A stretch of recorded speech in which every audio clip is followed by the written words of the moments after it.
Assalamualaikum dan salam sejahtera. Anda bersama saya Sanaya dan ini waktunya untuk cerita. Hari ini, esok dan juga lusa. Lusa kita akan dapat saksikan Pilihan Raya Negeri Dun Johor akan berlangsung dan itu adalah penentuannya.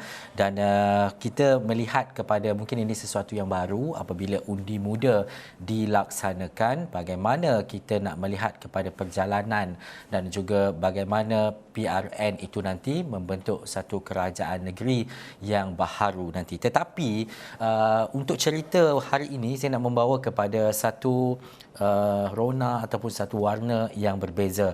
Sebab rakan wartawan kami di Asy Awani Hasimi Muhammad banyak membuat liputan bukan sahaja melihat kepada situasi politik semasa, bagaimana tempoh berkempen itu berlaku, ada cerita-cerita lain yang dibawakan oleh wartawan kita yang berada di sana. Cerita pertama ini adalah berkaitan bagaimana Hasimi mencari ayam di Johor. Ini cerita Hasimi Muhammad nak cerita pasal ayam kampung sebenarnya. Sebab lepas tu ada cerita-cerita lain berkaitan dengan nelayan, berkaitan dengan Dun Kepung dan juga aktiviti malam di Dun Tenang. Adakah tenang ataupun sebaliknya. Jadi kita nak terus saja bersama dengan Hasimi. Hasimi, cerita ayam ni dulu Hasimi. Liputan bagaimana yang Hasimi lakukan dan juga laksanakan. Baik, terima kasih Ehsan di studio. Betul, kalau kita berasal dari kampung ni, ayam kampung dan sebagainya, ayam serama lah, macam-macam jenis ayam lah. Ada lagu ayam pun ada kan Ehsan. Jadi hari ini kita berpeluang untuk melihat sendiri bagaimana ternakan ayam kampung Kacut itu dilaksanakan. Bukan seekor sebenarnya Ehsan, tapi dah mencecah hampir puluhan ekor. Ternakan ayam kacut ini telah perlu dilakukan atau dilaksanakan oleh saudara Amirul Ashraf, berusia 27 tahun. Lokasinya adalah di Kampung Parit Kardi Senggarang, yang mana kampung ini terletak di bawah Dun Senggarang. Untuk PRN kali ini kita menyaksikan 5 saingan penjuru. Namun kita tak nak menyentuh sangat mengenai saingan tersebut kerana kita telah pun banyak menceritakan mengenai politik. Tapi hari ini kita nak bawa sedikit cerita warna lah, mana Ehsan katakan. Kalau boleh rakan tugas tunjukkan di sebelah kiri saya ketika ini antara reban ayam kampung Kacut yang diusahakan oleh saudara Amirul Ashraf. Ni di sebelah kiri saya ini adalah ayam yang sudah pun berusia ketika ini adalah 48 hari, yang mana kita masih lagi menunggu. Kalau ikutkan daripada saudara Amirul Ashraf ini, proses matang untuk ayam kampung Kacut ini sekitar 80 hari, ataupun kalau dalam bentuk kiraan beratnya sekitar 1.8 kilogram baru boleh dipasarkan ataupun disembelihkan untuk dipasarkan. Dan bagaimana saudara Muhammad Amirul Ashraf ini melihat potensi ternakan ayam kampung Kacut ini berpotensi besar untuk dikomersialkan. Sejak beliau mencuburi pada 2017, seorang graduan dalam bidang pengurusan ladang, menggunakan pengalaman beliau daripada pendidikan sehingga kinilah diusahakan dan telah pun berjaya dari kecil-kecilan diusahakan di sekitar Batu Pahat ini, sehinggalah ia dikomersialkan ke Kuala Lumpur. Sudah mendapat sambutan ayam kampung Kacut ini. Dan kenapa kelebihannya Ehsan? Kalau mungkin Ehsan suka jenis ayam bandar, mungkin ayam goreng, ayam masak merah dan sebagainya, ayam kampung Kacut ini apa yang kelebihannya? Kalau ikut kepada saudara Amirul Ashraf ini, dagingnya bukanlah terlalu keras, tidaklah terlalu lembut, dan dia tidak ada bau lah kalau dimasak itu. Dan juga seperti mana kelebihannya, kita kata proses matang ayam itu adalah 80 hari. Jadi masih singkat untuk kita saudara Ashraf ini memasarkan ayam tersebut. Ini kalau ikutkan jumlah rebannya, ada 4 reban sebenarnya. Daripada bina satu reban dengan kos yang begitu besar sebenarnya, RM38,000 untuk bina satu reban ini, sehingga kini telah pun berjaya walaupun berdepan dengan pelbagai cabaran untuk mengusahakan ayam kacut kampung ni Ehsan.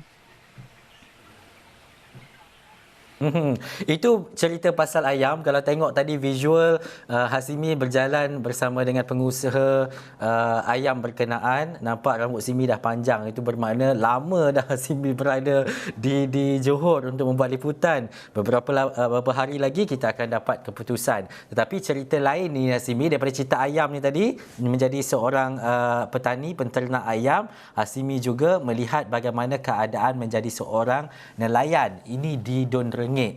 Apa pula cerita dan juga yang dilakukan? Bagaimana proses berita dan juga laporan berkaitan dengan nelayan di Dun Rengit ini pula, Hasimi? Kalau ikutkan secara umumnya, Ehsan, di bawah Parlimen Batu Pahat ini ada 3 dun, Rengit, Senggaram, Penggaram. Keunikan sektor ekonominya di bawah Parlimen Batu Pahat ini banyak yang boleh dikomersialkan, dari sektor pertanian, sektor nelayan itu sendiri kan dekat dengan kawasan pesisir pantai dan sebagainya. Dan salah satu isu adalah, Ehsan kata, adalah nelayan. Walaupun kita melihat kepada isu nelayan, musim terkujuh saja adalah masalah dari segi tak boleh turun ke laut dan sebagainya. Begitu juga perkara sama dialami oleh nelayan di sekitar Dun Rengit ini. Ada dalam kalangan mereka sudah puluhan tahun tidak memiliki lesen secara sah untuk turun ke laut, dan ceritakan ibarat mereka ni, Ehsan, turun ke laut ni curi-curi je turun, tapi kerana nak menyara kehidupan, itulah sumber pendapatan mereka terpaksalah memberanikan diri untuk turun ke laut bagi mencari pendapatan, tangkapan ikan dan sebagainya, walaupun risikonya kemungkinan akan berdepan dengan pihak berkuasa dan sebagainya. Tetapi bukanlah kerana mereka ini melanggar peraturan ataupun tidaklah orang kata cuba untuk mendapatkan dokumen yang sah, cuba dilakukan. Tetapi mungkin ada masalah-masalah tertentu yang menyebabkan sehingga kini mereka masih lagi tidak menerima lesen yang sah untuk mereka menjalankan tanggungjawab ataupun menangkap ikan dengan baik. Jadi apabila tak ada lesen yang sah ni, kekangannya adalah mereka ni tak dapat satu allowance sara hidup untuk nelayan apabila musim terkujuh, ataupun mereka juga akan berdepan dengan risiko pihak berkuasa. Itu perkara-perkara yang perlu diambil kira juga oleh pihak ataupun calon-calon yang bakal diberikan mandat pada 12 Mac ini. Khususnya kita lihat partisipasi dalam kumpulan pengundi muda ini, 18 hingga 20 tahun. Bagaimana mereka nak menarik khususnya golongan belia seperti saudara Amir Ashraf tadi yang terlibat dalam sektor peternakan. Bagaimana manifesto oleh mereka ini mampu untuk menarik penlibatan golongan muda dalam PRN Johor kali ini, dan juga mengatasi isu-isu rakyat khususnya dalam kalangan nelayan yang sudah puluhan tahun tak dapat lesen lagi, Ehsan. Daripada cerita ayam, kita beralih ke cerita nelayan, dan sekarang ini kita beralih ke cerita Dun Kepong. Hasimi juga membuat liputan di Dun Kepong. Adakah Hasimi turut di Kepong di sana? Tidaklah sekepung Ehsan. Saya rasa ramai peminat yang akan mengepung Ehsan kalau turun ke Johor ini. Tapi berbeza dengan saya, kalau ikutkan di Bukit Kepong ini bukanlah orang kata kawasan yang orang kata kita ada zon-zon tertentu. Kalau saya di Batu Pahat dan kawasan sekitar, tapi kita masuk sedikit kawasan rakan sukses kita Syuhada Abdul Kadir untuk mendapatkan reaksi ataupun calon-calon di kawasan Dun Bukit Kepong ini juga.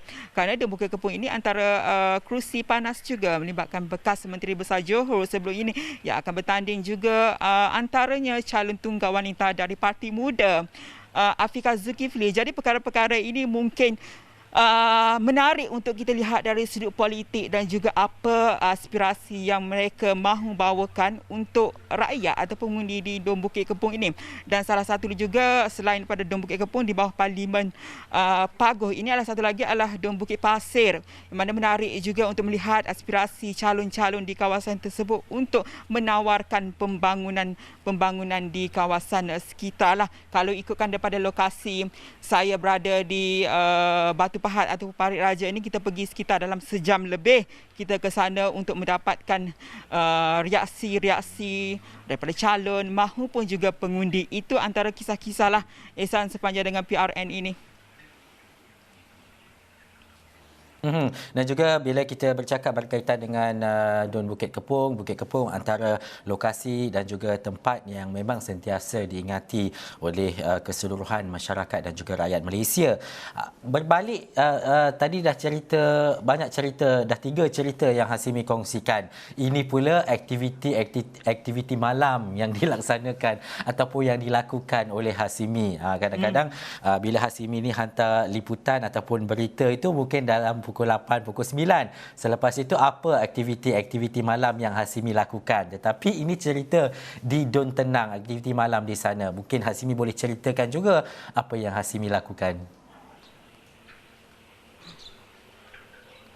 Kalau kita nak bercerita aktiviti malam kita secara personal, itu mungkin selepas inilah kita WhatsApp Ehsan ya. Tapi ini untuk kita bawakan gambaran keadaan situasi malam khususnya di Labis, iaitu di salah satunya berdekatan dengan Dun Tenang ini, apa aktiviti-aktiviti malam yang selalu dilakukan oleh belia ataupun penduduk setempat.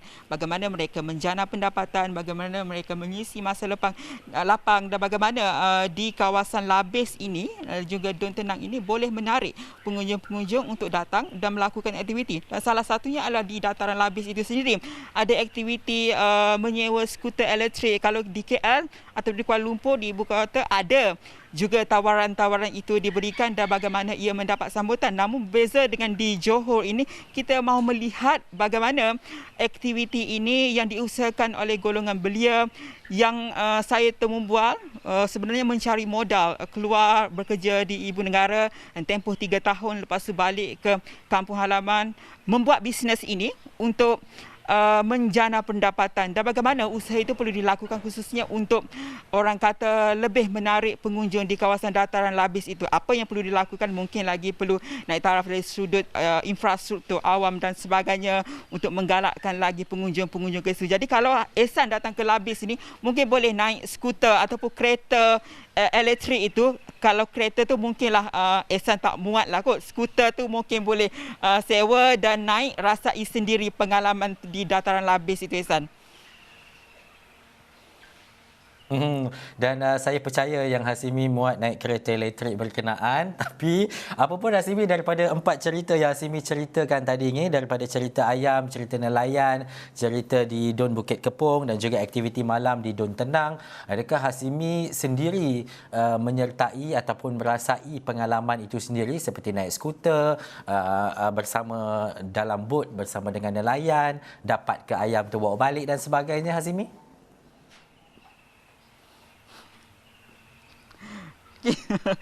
InsyaAllah lah ayam ni kalau ikutkan 42 hari ni, kita pun nak balik pun takut nak mati ke apa kan, Ehsan kan. Tapi merasai pengalaman, berborak dengan mereka, berkongsi aspirasi, itu kita rasailah apa harapan mereka khususnya untuk PRN Johor ini. Dan semoga apa yang diharapkan oleh mereka ini yang kita akan siarkan dan telah pun siarkan mungkin akan menjadi antara agenda fokus yang perlu dilaksanakan oleh calon-calon yang akan diberikan mandat nanti, Ehsan. Dan walaupunlah kita tak sempat naik skuter dan sebagainya, kita lihatlah sendiri keseronokan adik-adik kita tu naik skuter dan sebagainya, lepak malam. Jadi kita harapkan perkara-perkara ini di dataran Labis itu khususnya boleh lagi diserikan dengan pelbagai aktiviti, Ehsan. Cerita berkaitan dengan PRN dan juga Johor memilih ini bukan tertumpu kepada apa yang dilakukan oleh calon yang bertanding ataupun parti-parti politik semata-mata. Tetapi bila kita adanya pilihan raya seperti ini, kita melihat kepada sudut-sudut lain, dimensi-dimensi lain apa yang berlaku di kawasan-kawasan tertentu, terutamanya di Dun-Dun yang telusuri oleh wartawan-wartawan ini untuk mendapatkan berita-berita di sebalik suasana politik yang pastinya itu antara agenda dan juga perkara utama yang perlu kita lihat dan juga kita nilai. Tetapi perkara inilah yang mendorong kepada bagaimana untuk kita mengenali lebih lagi di kawasan-kawasan tertentu. Terima kasih Hasimi. Sungguh menarik cerita-cerita yang dibawakan oleh Hasimi. Banyak sebenarnya cerita-cerita lain, tapi saya rangkumkan sahaja waktu yang ada ini untuk 4 cerita daripada Hasimi sepanjang liputannya berada di PRN ataupun di Johor, di Batu Pahat, dan juga nanti pada 12 hari bulan mungkin Hasimi dan juga tim yang lain termasuk Hilmi akan berada di Johor Bahru kerana tumpuan politik dan juga tumpuan penjumlahan undi pastinya berada di Johor Bahru. Baik, seketika nanti saya nak bawa ke Kelantan bersama dengan Muhammad Fandi Muhammad. Kita nak melihat kepada bagaimana pasca banjir yang berlaku di Kelantan. Kita nak berhenti rehat seketika, kita kembali selepas ini.